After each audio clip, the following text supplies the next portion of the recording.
Good morning, everyone.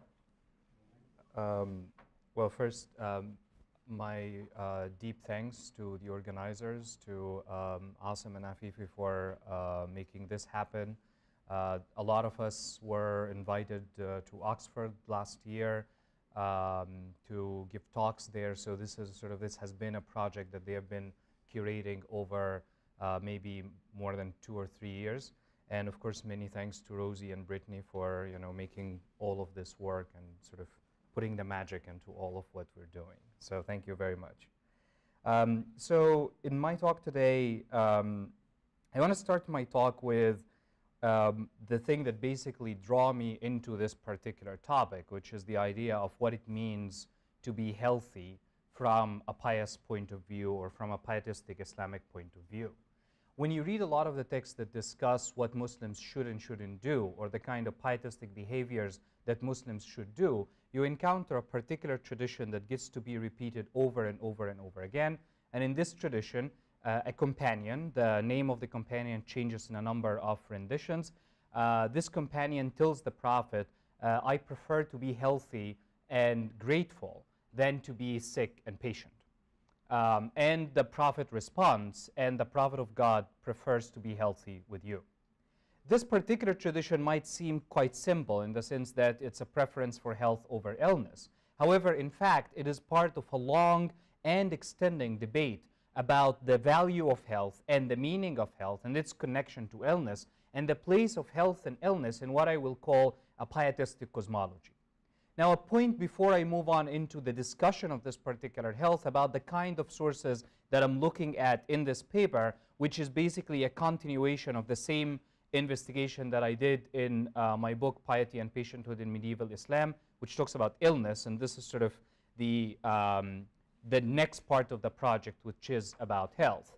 Now, a lot of the work on Islam and science focuses, and rightly so, on questions that are related to law and ethics, and therefore focuses on the study of legal texts and texts of fatwa, and also texts of theology, etc. One particular branch of literature that remains largely understudied is what we can call the text pietistic text, which in Arabic refers to a genre that is called Raqa'iq, which acquires the name from softening the heart. So these include accounts, traditions, and narratives that come from the Prophet and the companions, and intend to inform Muslims about what to do in their daily lives to come closer to God. Now, the point of this is that these texts do not tell Muslims what is commanded and what is prohibited. These are not about what is haram and what is halal, or what is right and what is wrong. These are about what is preferable to do. And this is a very important difference here in the kinds of materials that are included in these texts and in the way that these texts are being read. By focusing on what is preferable to do, these texts handle the middle, if you will, between what is allowed and what is prohibited. Except that this middle is extremely important because most of life happens exactly in the middle.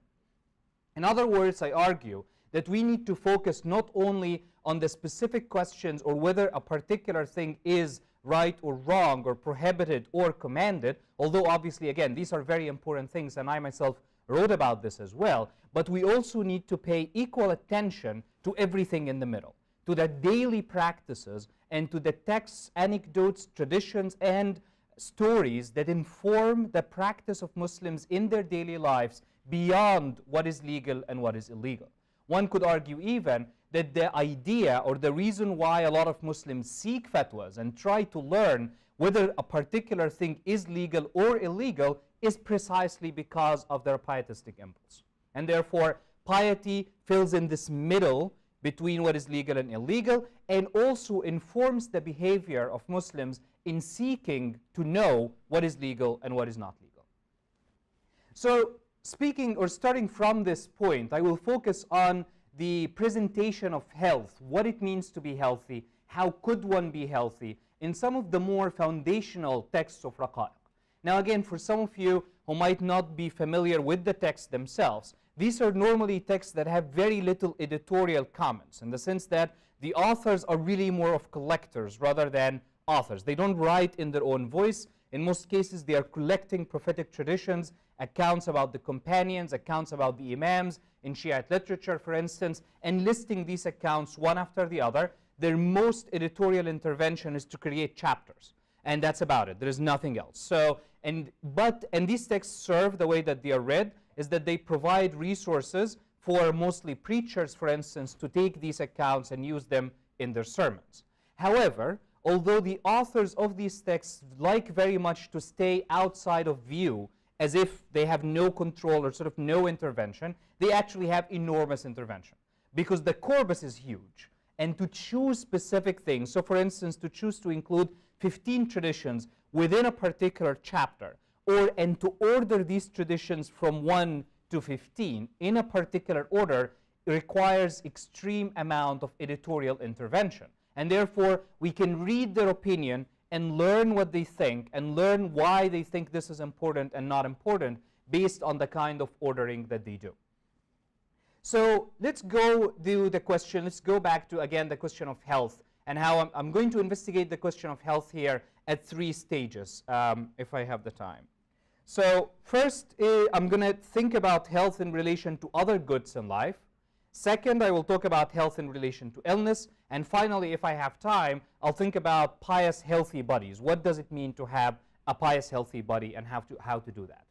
Now, each of these things are concerned or centered around a number of core texts, if you will, or core traditions and anecdotes that we see them happening over and over and over again in almost all of these texts that I described across centuries of writing. So all the authors keep using these texts again and again. One of the key texts here that links health to other types of goods is a prophetic tradition, although some authors attribute it to companions, to a number of companions, not directly to the prophet, where the prophet says that there are two blessings where most men or most people are swindled in. And these are health and free time, as-sahha wal-faragh. And swindled here is a translation of maghboon, which can mean also to be the receiver of injustice. Commentators explain that the word maghboon here, or swindled, actually means that the person does not get to benefit from this particular blessing enough, because they end up wasting it. And therefore, they are done an injustice too by the fact that they cannot use a resource that they have. Commentators also go on to explain that free time is actually a reference to wealth. But wealth here doesn't mean enormous amounts of riches, but it simply means the ability to be self-sufficient, and therefore not to have to work from dawn to dusk, and therefore have some time for yourself. And therefore, the existence of the two, health, a healthy body, and some time to use this body in other things, are basically the two blessings that get to be connected together throughout writings of these scholars. Now, this particular tradition is extremely important because it comes for these scholars to define the entire field of piety. Look, for instance, at the chapter entitled Al-Raqa'iq, again, which is, scholars normally translate it as exhortations. It literally means texts that soften the heart and make the person more pious. That chapter on Al-Raqa'iq in Sahih al-Bukhari, the key canonical hadith text for Muslims, and al-Bukhari pays extreme attention to how he puts the titles of his chapters and also the ordering of the traditions, extreme attention. So if you pay attention to how he orders the traditions, you find a wealth of knowledge about his opinion about how the world should work. So he entitles this particular chapter with a tradition which says that the only real life is the life of the hereafter. La hayata illa hayatul akhirah. And then the first tradition on this chapter on zuhd or exhortation is the tradition of the two blessings, that there are two blessings, health and free time. In a way, what al-Bukhari is saying, following in the way of many other scholars before him, that health and free time are the conditions that have to be established for anybody in order to perform piety. And therefore, health becomes a precondition for almost all the pietistic behaviors that Muslims are instructed to do, whether related to prayer, whether related to fasting, to giving money, etc., etc. Now, the connection between the two, I want to say here, there is more that I can talk about, and I can give you more examples, but I want, before I move to the next point, I want to talk about the importance of linking health to wealth in this particular case. By linking health to wealth, health is presented as a positive blessing rather than a negative state. So, for instance, today we define health as the absence of illness. For these particular scholars, health should not be simply defined as the absence of illness, as in a default state on which illness occur, but as a positive blessing similar to wealth. Similar to the idea that a person is not wealthy on their own. In fact, the normal state is poverty, and you're given wealth on top of it. The normal state is sickness or disability, and you're given health on top of it. And this is very clear in how they discuss disability and the condition of how the organs function in thinking about health. So we see that they continue to say that the condition of health is basically the proper functioning of all the organs of the body. Now, this idea of health as a positive thing, as something that needs to be guarded and acquired, that you don't get it essentially just like this, it's not the default state, touches and is built on a very Galenic perception of medicine. And Peter ended his talk by saying that this Galenic medical world informed the religious texts, and this is absolutely accurate, because in the Galenic context, again, the more popularized version, the health, to put it very simply, health is about a balance of humors. And this balance of humors is not a very easy thing, because these humors get to be affected by everything, by the weather, by what you eat, by how much you move, by everything around you. And therefore, health is a very fragile state that requires constant care and constant support, and therefore a kind of a positive blessing, if you will, in the works of these scholars. Now I move from this to the second point that I want to make, which is a link between health and illness. And again, I'm sort of giving you just road posts that we can link together at the end. Now let me go back now to the very first tradition that I started this talk with, which is that the companion is telling the Prophet, I prefer to be healthy and grateful rather than being sick and patient.